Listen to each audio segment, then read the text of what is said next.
చెప్పండి అమ్మగారు. రేయ్, అది బయలుదేరి ఇప్పటికే 5 నిమిషాలు అయితా ఉండది. రామాలయం దగ్గరకు వచ్చేసుంటది. గుడి దగ్గర ఏ అన్యాయం జరిగినా దేవుడు క్షమించడు కాబట్టి అది గుడి దాటి బయటకు రాగానే ఏసేయండి. అలాగే అమ్మగారు.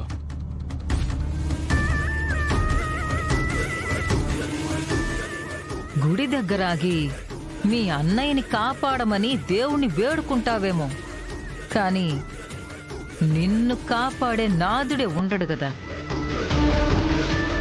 రేయ్, అది బయలుదేరిందంట.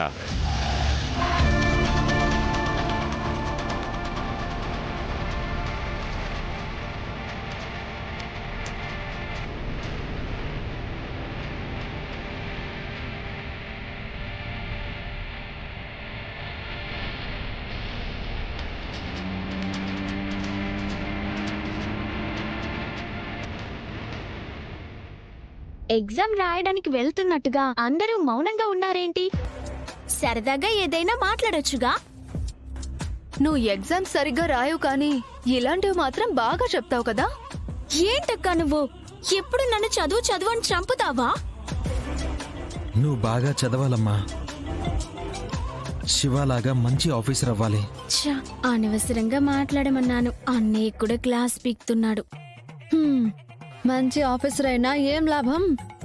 నాకు కొన్ని కోరికలు తీరకుండా మిగిలిపోయాయి. ఏంటవి?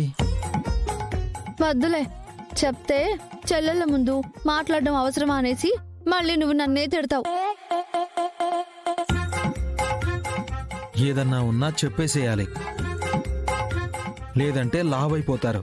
వామ్మో, ఇప్పుడు బరువు పెరిగావనేసి అందరి ముందు నా పరువు తీస్తున్నావు. నేను లాభైతే ఇంకేమైనా ఉందా?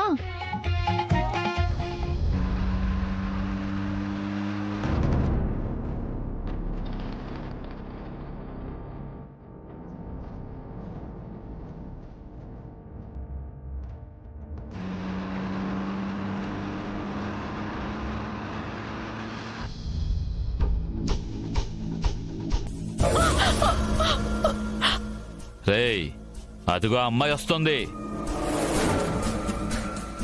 మనకు కావాల్సింది కూడా అదే కదన్నా.